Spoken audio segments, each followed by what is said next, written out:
name is Emily, and I have been watching Bravo TV as a form of self-care for over a decade. Needless to say, I'm a complete mess. Subscribe and follow along for painfully insightful recaps about Bravo, true crime, and other great TV. Hit that bell. Hey guys, welcome to She Speaks Bravo with Emily Hanks. Allow me to introduce my guest. He's more than a guest. He's my co-pilot. He's my friend. He's my lover. No I'm kidding. What if that's how we came out to the world? Hi, I'm back. Hi, Donny. This is Donny Hadfield Smith. I'm back. So wait, Donny had pinched a nerve in his neck. How is it doing? Good. I'm good. My wrist still hurts from last week, though, when I was on. Did I tell you about that? No. Oh, God. I went to the doctor for it and everything. I was on the train and the train stopped so quickly that everybody fell forward. My reflexes, I grabbed onto the pole quick, but my body still went forward. So it twisted like all the way around. So I went to the doctor. They took an x-ray. Nothing's like wrong, they think, in the long term, but I did send texts exactly what stop I was at and what time it happened, so that if there is any long-term damage, I can just whip those texts out at court. Like, check the A-train footage from 14th Street. I'm suing you. I'll own that subway system. Yeah, you will. I'm the queen of pinching things. Like my right side of my body is always like one false move away from a pinch. Like I'm always doing like a weird, like I'm like always like doing stuff like that. So no one relates more to a pinch or a sprain or anything like that. See, now it had never happened to me before. So I know. So I think I turned 36 and the body started shutting down. Yeah, I hate to say that is what happens. not like I would know. I'm 29. Right. Well, of course. Mm-hmm. Mm-hmm. You've read about it. I've heard. People tell me. People tell me all the time. Okay, so we're getting into real world New Orleans. Before we get too into it, guys, please don't forget to like the video. I keep forgetting to remind people to do that, and apparently I'm supposed to like this damn video. Please.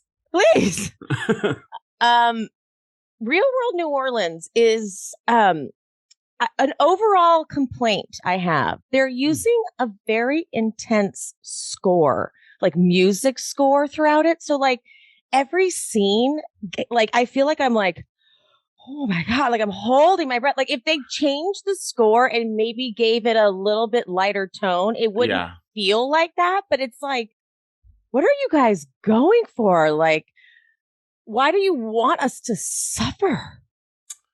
Yeah, I see your point, but I think Julie is like acting that way. So I think they just set her personality to music. Like, I feel like if you put circus music over the things that Julia is doing, or like the things Matt says about homosexuality or anything like that, if it's like, dun, dun, dun, dun, dun, dun, that wouldn't fit either. So I agree. It's heavy. Yeah. It's a heavy show. Yeah. And the cast of Real World Hawaii just said they're not going to do it. So, and like, based on the heels of this, I can see why. Like, I can see why. Why would you watch this and then say, oh yeah, let me put myself through that for 2 weeks? Like the only cast that's come out of this unscathed has been New York. They came back and it was like a loving reunion. Yeah. Well, because New York, like they didn't have the formula, like the reality TV formula down. Like that was the experiment. So they were like, let's get people that could possibly get along. And then they were like, that's not going to work. Let's get people who definitely wouldn't get along. And that's how reality TV came to be. And so we start episode 5. I forgot that when they got into the house that Julie said she actually wanted to be roommates with Jamie. Like, I forgot that when she got in there, she's like, wait, you guys already picked rooms? Oh man, I wanted to room with Jamie. Yeah, she is nuts. And do you think that her and her husband talked about it ahead of time? I feel like from what we see when he does show up, I feel like she gets off on making him jealous. I feel like they lived like a very sheltered life together, and she is now like turned on by like toying with him, and he's like, what? Yeah, I can absolutely see that. She's just a terrible human. No matter like what aspect of her life you look at, she's just terrible. She should not, like, she's terrorizing the whole house. Yeah. They have their like Y2K party, and gotta love Melissa. Everything about Melissa is fantastic. She's dancing to back that ass up. I was personally victimized by the rest of their dancing. Oh, for sure. But Melissa made up for it. I just like covered my eye and only focused on her. Yeah. And she brought out that wig that looked like her haircut from when she was first on. It's so I just love Melissa. I'll say it every episode we record. I think I have in all caps in like every single episode. Melissa is amazing. Like at some point, because she just like has a moment. She just is. Yeah. Like they're so lucky they had her. Yes. Yeah. She's the only brevity of the entire thing. I agree. That and Come On Be My Baby Tonight. I think without Melissa and without that, it would have fallen to the wayside. Sorry, Danny. I know that your relationship was big to you, but shade. Love it. Okay. Jamie and Julie jump rope. They do. Honey. So, like, bitch, we all know what you're doing. She's like jumping rope. She's like, there is a universe where two people can have a deep connection and a sexual relationship and not be in love. Why is that not fucking okay? Why does society have to put things in so many boxes? Okay, like, we all know. I just hate when people are so transparent, but think they're not. And like, it's like, oh my God. Like, it makes you not want to call it out because like you're just trying to get me to call it out. Yeah. And go ahead. Please go ahead. I just feel like she has not grown at all. And we see this with like deeper conversations about race and about what she did to Danny and Melissa and stuff. But like even this was the way like a teenage girl acts. You know what I mean? Like there's no growth to her whatsoever. And it's okay, so we get into Jamie's package. Like, then it's like perfect timing. Production must be watching the scenes and realizing, like, okay, now would be a good time to throw in their package. Like, they're timing it, right? And so they get the awkward as hell Jamie package. Like, I'm so immature, like, when it comes to romantic relationships still. Like, I'm basically 15 still when it comes to my romantic maturity level, that I couldn't handle this. But I love Melissa. Melissa really left the show and, like, understood the formula of reality TV. Yes. And she's like, look, we were all supposed to have crushes on Jamie. That's what he was on the show for. I was like, that's exactly what it was. Like, she figured that out. Like, like, that was why he was planted there. Like, Danny had a crush on Jamie. Everyone had a crush on Jamie. Right. I forgot about Kelley meeting Peter. I forgot about Peter. Me too. Honestly, though, I kind of forgot about Kelley. Like, I knew her face, but in terms of what she brought to the show, I couldn't really tell you. Agreed. And so turns out Kelley got an apartment with Peter, but they broke up like right after. And so she moved to New York. And then they're like, they come back they're talking about things like in the room. And Julie has this look on her face. Like she's like, in her mind, this was a love affair that never really got to be realized. And so Kelley asks, she's like to Jamie and Julie, she's like, did you guys have feelings for each other? And Jamie couldn't answer fast enough. He's like, no. And Julie's face, she's like, well, I mean, it was a little different for me. Okay, question. Do you think they hooked up more than that one time, and just because they're on camera now, Jamie's saying it was just the one time? Or do you think it was just the one time and Julie has been holding on to that one time? And like, because that's what's crazy. If it's just one time, this woman has been holding on to the one time for 20 years. Yeah, but it was her virginity either way though, right? Yes. I don't think, did they have sex? Did they not?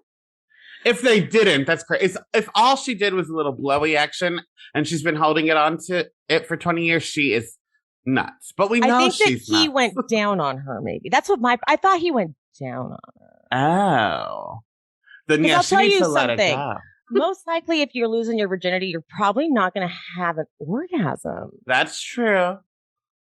Right? Yeah, you're right. Yeah. So I feel like maybe he like went down on her and she was like, oh my God.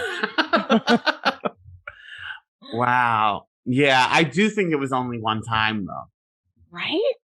Yeah. And like, that's what's crazy is that here she is jumping rope and telling the camera in her confessional, like, there's just a thing with Jamie. Like the one regret I have is that we didn't stay in touch. There's something special. There's something deeper about Jamie. And I'm like, girl, you hooked up with him one time. Yeah. But he does, because of her lack of experience, he does have major fuckboy energy and he always has. So I think like no matter how it ended, I feel like he's the type of person that makes you feel like there is always a chance. So because of that, here we are 20 years later and she still thinks there's a chance. Yep. And then Julie starts crying. She does. Starts crying. She's like, because Matt is all traumatized. Matt is so uncomfortable because he kind of thought maybe he'd have like Mormon Julie as a friend in this whole thing. But he's like, he clearly didn't watch any of like the challenges or any of those shows because he would have seen real quick that Julie abandoned all of her religious morals and like stopped that whole narrative. And so she's like, we just really like valued she's like, I was interested in exploring my sexuality. You weren't. And so Kelley, though, she noticed that she's like, Jamie isn't talking. And it becomes very clear that these people do not want to talk about shit on camera. They are here for the paycheck. Yeah. Yeah, I don't know what they thought. Maybe you're right. They just came for the money. But like they had to know there would be some kind of filming. I wonder if they thought it would be more like actively doing stuff and not sitting and talking. Like the Swamp Boat tour or going to the drag bar or whatever. But I don't know. I truly have no idea. Or maybe $20,000 just speaks to somebody. It was like, what did you guys expect was going to happen? Right. Because they're so like, everyone is thinking that they can just kind of do half truths. Like, I feel like production must have not told them everything. I don't know. Yeah. But then here comes fucking Julie. And she goes, I wasn't looking for like a relationship or anything like with Jamie. I just needed like friends with benefits or a fuck buddy. And Matt's like, oh my God. Matt's sitting next to her and he's like, I tapping out. But then, which is what he does the whole series. Danny legitimizes Julie's crazy.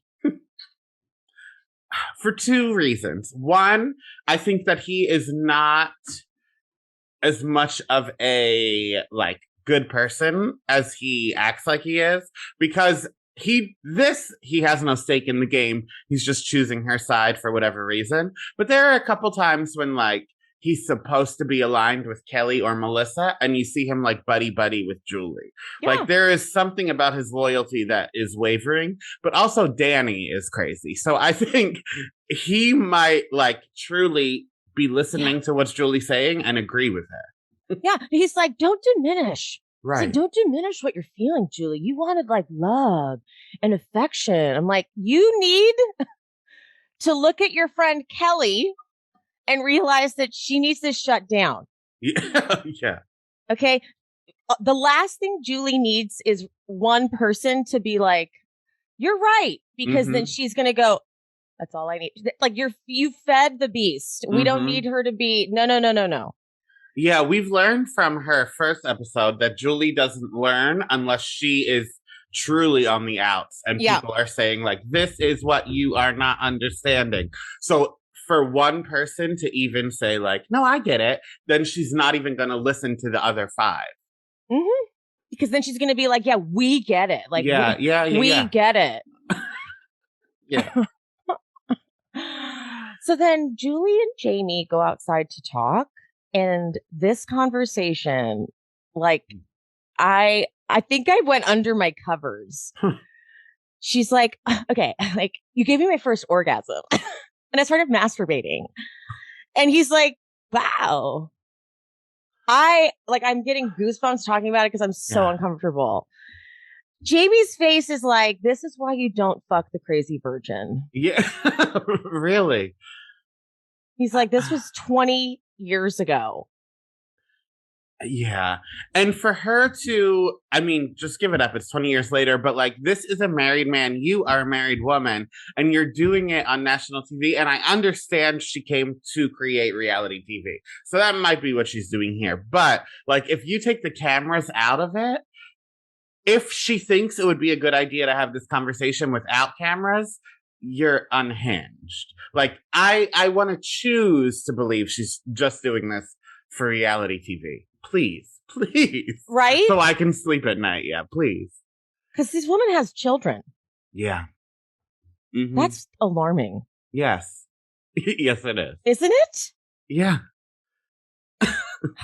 We get a moment of a break because Melissa joins in on Matt's FaceTime and is making his wife show the fridge. And she cannot. She's like, look at all your eggs. And she's like, show me the eggs again.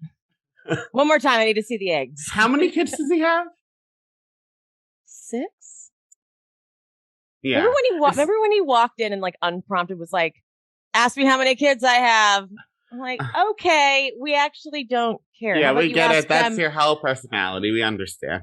Ask them how many kids they have. How about that? Right. Dick. Oh, wait. We're getting to Matt's home life. It comes up right now. 7 kids, 6 here on earth, 1 in heaven. Oh, yes. Miscarriage.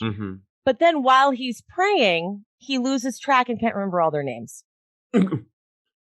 Well, with 6 kids, I get it.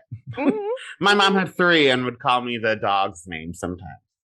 Yeah, I loved that I love when your parents are mad and they're like, because my sister's name is Mia, and my dad would be like, Mia, Emily. I'm like, ha, you messed up. You messed up. That's not my name. Okay. This is Julie and Jamie are in the hot tub.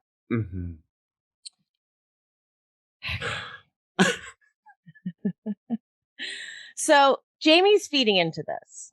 All right? Jamie's feeding into it. So she's like, she's like, I love my husband, but it's nice hanging out with Jamie. And when they're in the hot tub, Jamie does a thing. We know what this is. Okay? He talks about working out and how he's trying to get back into shape. We know what that is. We know what that is. Which, by the way, I just want to put a pause on this for 1 second. I had a dream last night that Jesse Williams told me that my body is so nice. And I was like, I don't work out. And he was like, well, your pecs don't look like that. And then I woke up. I was so mad that it wasn't real. So now I might DM him. I know. I might DM him and say, like, how do you feel about my pecs? Anyway. Let's back to the show. And then he blocks you and you're like, I guess that's my answer. Yeah. Damn it. I know. I hate when I wake. The best dream I've ever had was I had a Brad Pitt sex dream. Back in Brad Pitt's heyday. Yeah. I remember waking up from that like unfair subconscious, unfair. fair. In the Glee glory days, I would have a recurring dream that I was cast on the show. And like, it would go on for a long time. Like, I would actively be filming scenes, press tours. Like, there were full, like, this is happening. And then I would wake up, nope, still unemployed, living at my parents' house. Real not happening. Really not happening. Anyway, that was fun. We're like, let's go back to this shit. Yeah. So Jamie's home life. Look, I don't know if it's just that his wife doesn't feel comfortable with cameras, but she looked pretty miserable. She did. And because of that, the whole time I was hoping something happened between Jamie and Julie, because it looked like his wife would not be afraid to beat her ass on camera. Right? And I was so excited for it. Like, I couldn't tell. Like, she looked like she wasn't happy about any of this. No, she's like, why are we doing this?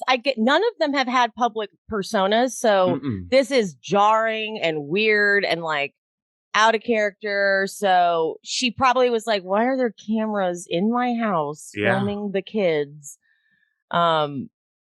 So Jamie lived exactly the life that like the fuck boy would live, right? He wanted to make money in the .com boom, but he ended up a truck driver. And he's like, everybody doesn't end up like Mark Zuckerberg. I'm like, that is so like what happens to a Jamie. Yeah. Yeah. Right? But yeah, she definitely looked pretty miserable, but maybe because we're reading into it in the way they're like telling the story, but it looked like she was mad at Julie because of just the way they told the story. Yeah. I wonder almost if there is other Julies in Jamie's life, like active Julies, maybe a waitress Julie, or like a woman from another town since he's a truck driver Julie. You know what I mean? Like it did seem like this was a woman that knew it was probably not a good idea to put their lives on camera. That's exactly the vibe I got. Yeah. Like, she's like, I don't want anyone to see your ass on camera because you're going to get drunk and you're going to do something and it's going to embarrass us. Okay. I like that. There it is. That's it. Melissa gets an amazing tarot card reader, like turns out to be dead on. But of course, Matt passes. But they do one of the best music cues I've ever seen with the Sublime Santeria. Oh, good. This whole soundtrack is good. Not the score, but the soundtrack. Not the score. I wish they had just done source music and not the sound. I wish they had just kept putting in source music and not done a whole score. Melissa's really cool about Matt not being into it. I thought I was really impressed with how respectful he was. Because I think so. Because it's clear that she does not share his religious beliefs. So for her to sit there and like truly understand where he's coming from and honor that, I think it took a lot. Like, I might have laughed in his face. Right? When he said he couldn't do the tarot card reading. Like, okay. Matt is just incredibly uncomfortable. Duh. And then what did he say? He said that tomorrow I'm going to bring a priest or something for confession. Tomorrow we're going to do like a rosary or something. Yeah. And she was like, okay. And he's like, I'm kidding. I'm kidding. He's like, okay. I'm Jewish. And he's like, yeah. But even for him to weaponize that, like for him to say like, I'm going to make you all do this just as a joke. Yeah. He knows what he's doing with his religion. It's, I hate him. I hate him. I do too. The tarot reading is fantastic, you know, but the one that she didn't need to say was that Jamie has the Queen of Coins and Julie has the King of Coins. So they have a natural relationship. I'm like, bitch, don't do that. Now Julie's like, I'm like, here we go. Meanwhile, producer was in the back shuffling the deck. Like, where's everybody standing? Yeah, exactly. But then when she tells Melissa it's time for you to get into politics, Melissa in her confessional is like, oh, girl, I just want to get back home and lay down. Get her out. I should have never hired this lady. But I would vote for Melissa. I would vote in a heartbeat. Yeah. Someone commented on our one of our recaps and said that Melissa would be a great like reunion host for the housewives. She would. Because she would like call it out. Mm-hmm. I think and so she too. watches Bravo. Right? So let's try to get her on Watch What Happens Live, and then Andy and Melissa can network and take it from there. Yeah. Because she's good. Mm-hmm. All right, so they get their readings, and Danny's told, so I want you to become a leader and a boss. And he's like, I really resisted that, but whatever. Cool. All right. Tokyo's was that he's done a lot of stuff on his own, but now it's time to focus on partnerships. And so we'll get into that. This is like the incoming thing where they had to do like the who said that and the eyebrow shade from Matt to Melissa. She handled that like a champ. So Matt's quote was that like Danny didn't look on the bright side. So this sparks the whole conversation about like Matt's view on homosexuality. Right. And Matt goes, this is the way they end the episode. Matt, the producer, says, do you have a different perspective now? And the way Matt goes, I'm not a judge. We're just here to love each other. And then they ask him like one more question. He goes, I think we're done on this topic. I answered the question. Cut. Chilling. And disgusting and infuriating. But also, I don't know. I'm so torn with how he handled this. As a reality TV viewer, just like answer the fucking question. That's number one. But then without cameras aside, I almost don't know if this is better or worse because he's not going to change his mind about how he feels. Like he is 40 plus years old. He's living in this truth of his until he dies. Fine. You don't like gay people. You think they're going to burn in hell, whatever. But there are so many people in the world that feel that way and express it openly. So for him to know, like, this is not the popular thought, I'll keep it to myself. I kind of almost wish everybody that felt that way would do that. Like, it's fine. You don't like me. I'm not going to see you in the afterlife either way. So just shut up. I don't want to hear how you feel about my marriage. Because that's it kind of brings up the should they have representation to point of view because like there are so many people that feel that way and it's like is it not okay, so we'll go right into it. So now episode 6 starts and now they are chatting. Danny again is a little buzzed, so he's like, this feels so negative. You're so negative. It's pretty fucked up. Like he is pissy. But this is interesting because they really are like the rest of the house is pretty forgiving of Matt. Like they actually feel bad for Matt, which is kind of odd to me. Because, not to go off on like a religious rant, but when people are so married to the idea that because they are Catholic or Christian, they can't believe that homosexuality is okay. I'm like, where did you read that?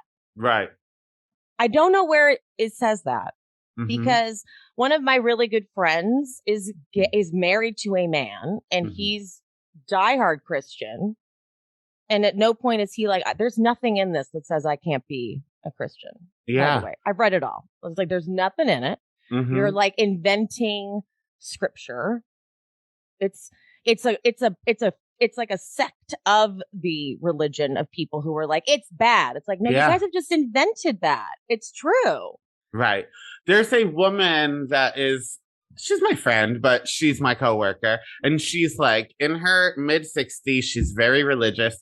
And she she often talks about like how people feel about homosexuality in the church, and she always says like the people are the church, the Bible is the Bible. So she's like, so when people say the church doesn't believe in homosexuality or the church doesn't support homosexuality, she was like, that is those people in that building. She's like, at my church you're welcome because the people in the building welcome you and whatever. So that's cool. Yeah that's cool. Because that's what it is. It's like, who's the church? Right, exactly. Okay. It's like, so, and Danny, unfortunately, really knows this. He's got a whole family of people that feel this way. And it's like the spiritual bypassing. It's like a trait you need to fix, but it's their own don't ask, don't tell policy. Love the sinner, hate the sin kind of a thing. And so they get into it and they separate, and Julie explains to Matt later, like, he wants the system to change. Mm-hmm. And Matt's like, okay. So Matt goes off to production and he's like, off screen, he's like, this is like just ruthless against the church kid. You know, we've got drag queens and sex and a tarot card reader. And I just think that, you know, when Jesus, if you're looking at Jesus historically, wasn't he like hanging out with the hookers and the lepers? Like, he had a very colorful group of friends. Agreed. So I'm just confused as to where you're like, Jesus would never. I'm like, Jesus was like, hey girl, hey. Exactly. And yeah, I agree. And I think, I don't want to put words in his mouth, but I have no problem doing it. That's what we're here to do, hypothesize. I think that Matt has no problem, like, just like Jesus hung out with these people. I think that Matt has no problem, like, pulling these people out and plopping them where he's comfortable. Like, bring a gay to my church. Bring this tarot card reader to my church. But if he has to experience their life, forget about it. Nailed it. Yeah, Nailed it. Nailed it. All right, now let's move on to something equally traumatic. Julie calls her husband and she's like, I want you to come. He does not want to come. He's like, this is not my thing. I do not like you just, and she's like, no, he's going to be in a conference. So you just come. And he's like, no. And she's like, please. So we know it's bad. Yeah. Do you think he really had a conference, or you think she forced him to buy a ticket to New Orleans? Great question. I can't tell. I cannot tell. Because he definitely said no a bunch of times. Yeah. And she said, and I don't remember.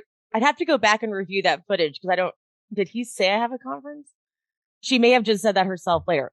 You know, I'll go back and review that footage. Okay.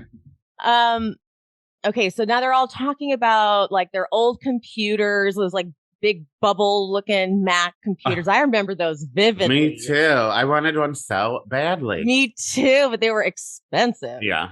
But it brings up, I completely forgot about Matt's old website. Me too. And he used it as a way to pick up chicks. And like they were in a car at one point and Julie was like trying to like hit on him basically. And he told her to step off and it made her feel rejected. And they kissed at one point. I forgot about that. Me too. But then Julie makes it so fucking uncomfortable. In real time, they're all sitting outside and she straight up goes, what would have happened if we had a relationship?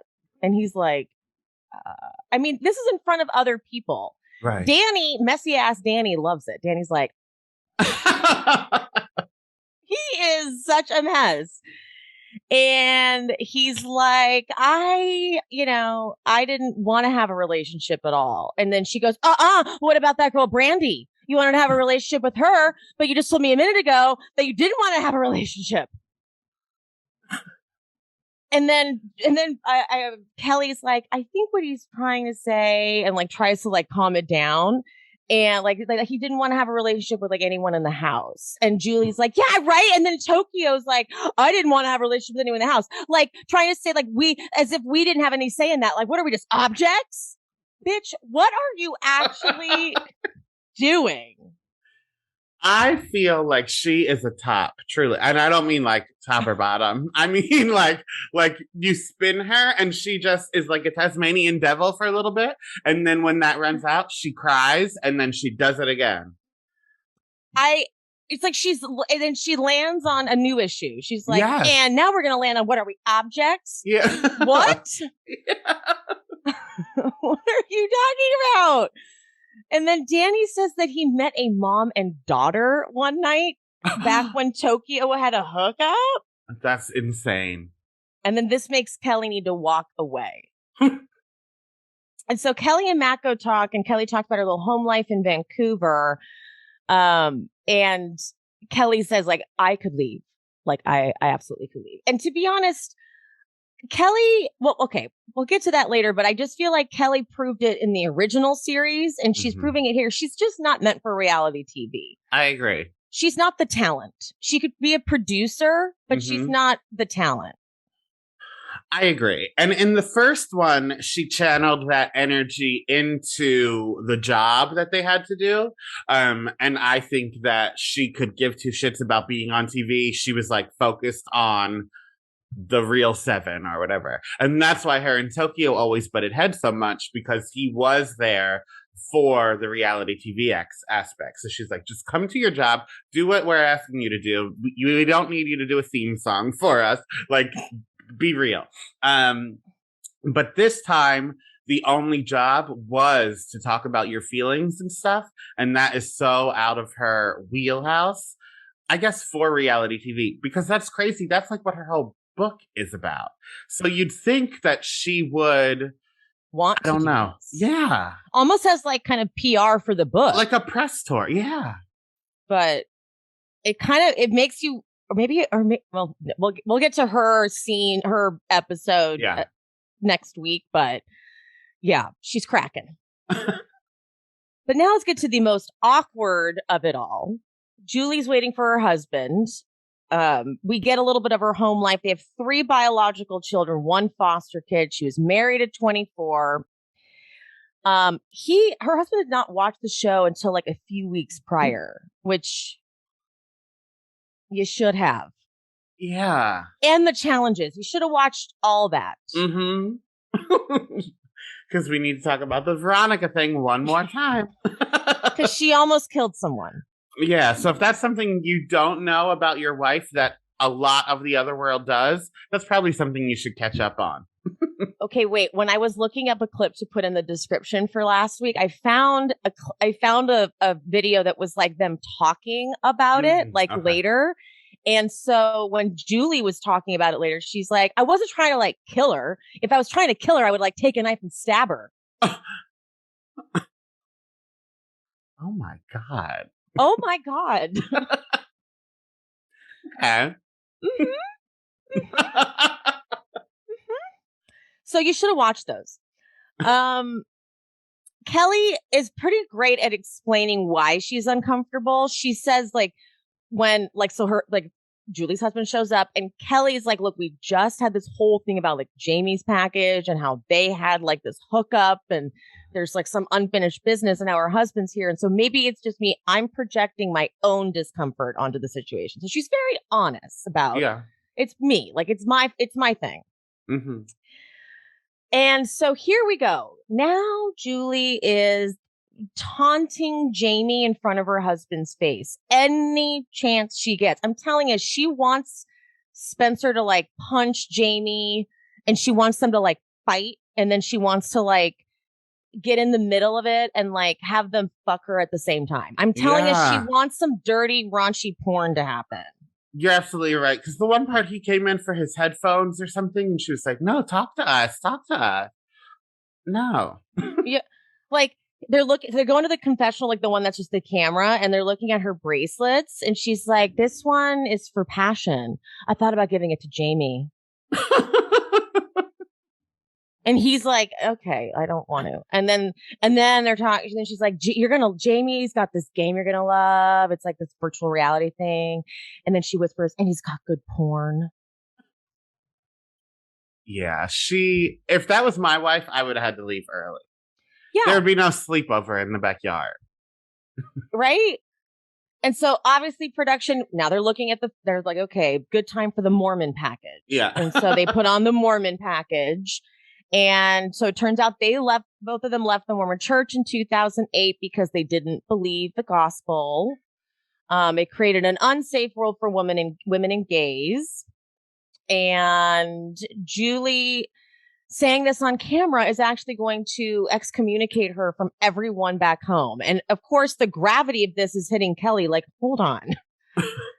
Like, they're all kind of showing up just to do the time and like get the money and maybe have a cute little kumbaya reunion. Mm-hmm. Like, you're coming on here and willing to blow up your entire life. Right. Like, when this airs, everything in your life is going to change. That is bizarre. Yeah. This is only 2 weeks, right? Yeah. And that, I feel like, cements it even further that Julie has no sense of, like, doing any kind of deep emotional, like, reflection and self-work and any of that. Like, it is all just emotion-based, spur of the moment. Yeah. Whatever. Like, I don't think she thinks of her future ever. Ever. I swear, like, she needs to be studied by a team of experts. Yeah. Yeah. I need to know what the hell's happening in that head. She has children. I can't get over that. Have you seen any, I didn't even think to look for it until right this second. Have you seen any, like, podcasts or interviews or anything after the show with Julie? Like, since this episode aired? I haven't even thought to look either. Me neither. Because to be honest, she's so traumatizing for me that I don't really need to hear from her anymore. I'm too afraid of her. Yeah. Sure. She's the way Kelley is feeling around Julie is probably how I would feel around Julie. Yeah. Like, I would love to have the strength of Melissa, but I would be like either screaming at Julie, like, what is your fucking problem, you absolute psycho? Or I would be like, I have to go. I can't. Like, this is insane. Yeah. Okay. So, all right. Kelley and Matt talk in the kitchen and Matt's like doing dishes and she's trying to like understand his issues with the whole homosexuality thing. Okay. She goes, is there like a body that could, change the policy on homosexuality? And in his confessional, he goes, look, I am a simple man. I am simply following, what is told to me.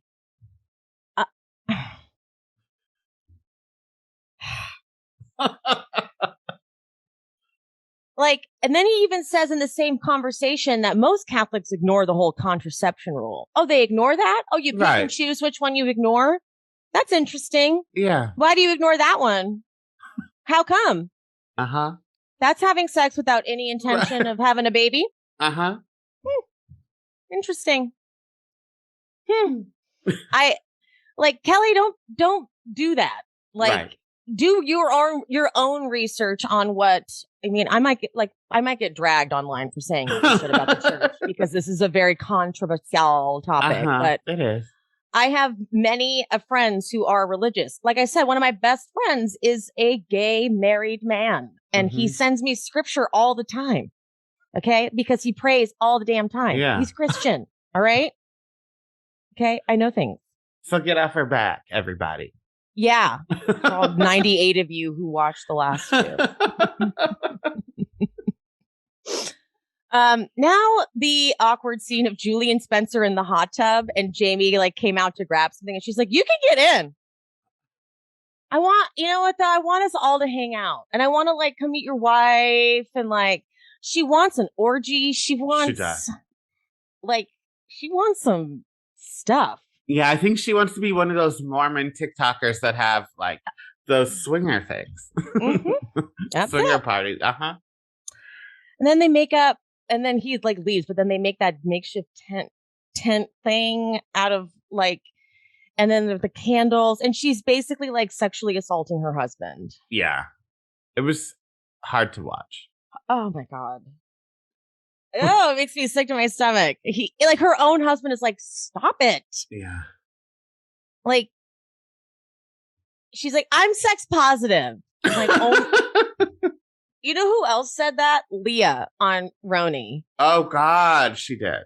She did. That's like everyone is sex positive, okay? Except for like that's like not a necessary thing to say.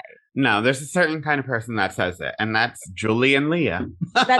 There's a certain kind of person that says that, and that.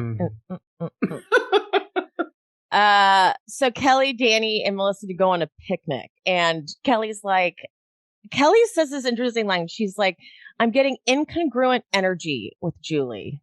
I'm like, God, these big words y'all are using. Know. Like, what did what's her face? Melissa said one about something. I can't even remember what I had to write. Yeah, my brain's not big enough to remember it, but she did say it. Obfuscate. Yes. Because I wrote it, I had to write it down and like follow the caption. I'm like, obfuscate. Okay. But yeah, I get it. Like if I was having to, because she doesn't want to like scream and yell at Julie, be like, what is wrong with you? So she's trying to like stay calm, but that would be really difficult to live with. Yeah. Matt and Danny go talk. And I gotta say, I feel like Danny, it just sounds like Danny was like, all right, we're cool. Yeah, because at this point, they're getting to the end of the trip, so it doesn't... I think he realizes this is not his first... Like he said, he has people in his family that feel that way. So I think in the heat of the moment, he was probably pulling on that, like, the hurt of having family that feels that way, and also he lived with someone and then forced to see them again. But I think now he knows the end of the trip is coming. He hasn't spoken to this man for 20 years. He can go another... rest of his life without speaking to him, so it doesn't really matter if you're not doing anything with the group anyway, so it doesn't matter how you feel about me. Yeah.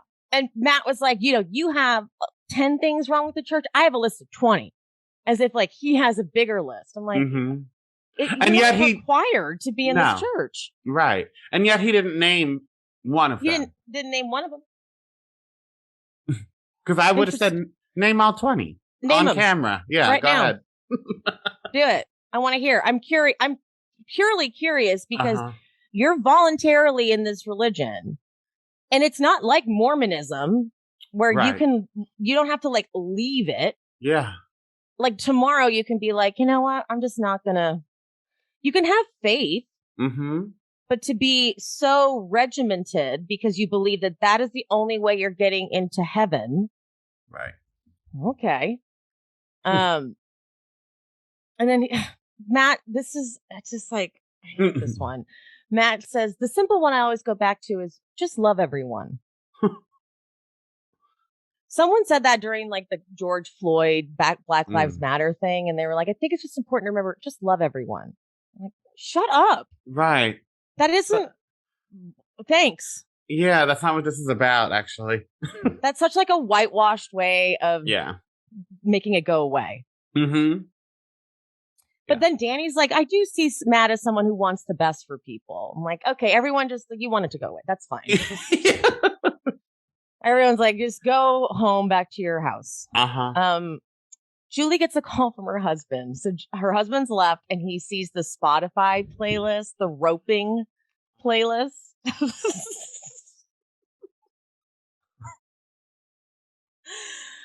It's not his fault because she spent the whole time he was there making him jealous of Jamie, being like, I'm going to give Jamie this passion bracelet. Jamie, come in the hot tub with us. Jamie's the funniest guy. Oh, isn't Jamie the best? And her husband's like, so I should be completely worried. Like, you validated my fears.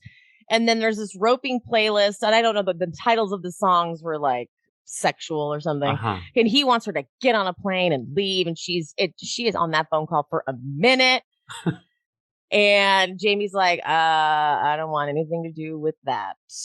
But then how do they end this episode? Jamie and Julie drinking and playing music and keeping everybody awake and throwing darts. And Spence is calling. And she's like, I'm not going to answer that. I was nervous. Me too. This whole show, because of Julie, is constant panic attack. I agree. I don't enjoy taking notes for it because I'm like, oh, what else is happening? Oh God. And then she's doing that. Oh. It's awful. It is. She's horrible. Yeah. I hope this doesn't like resurrect her reality TV career. Me too.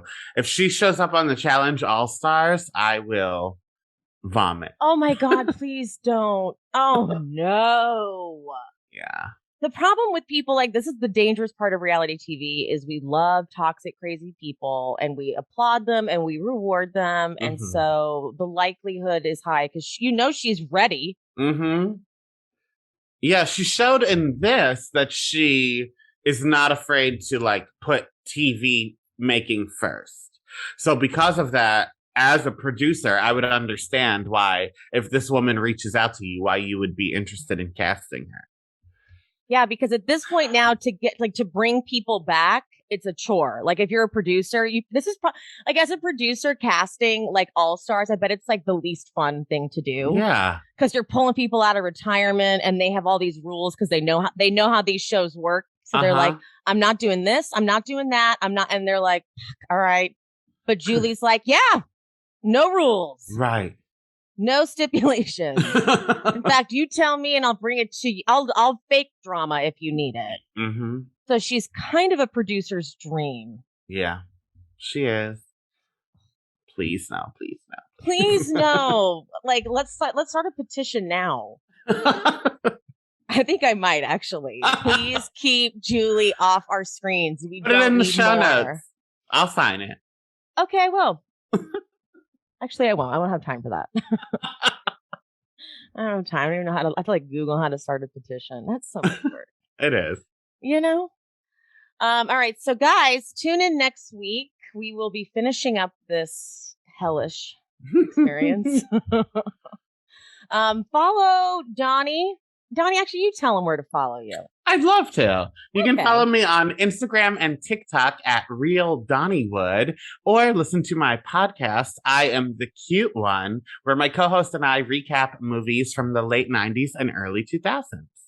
I cannot wreck that podcast enough. As you know, I'm like the number one fan of that podcast. Guys, please don't forget to like the video. Remember I said that last time. You got to like it.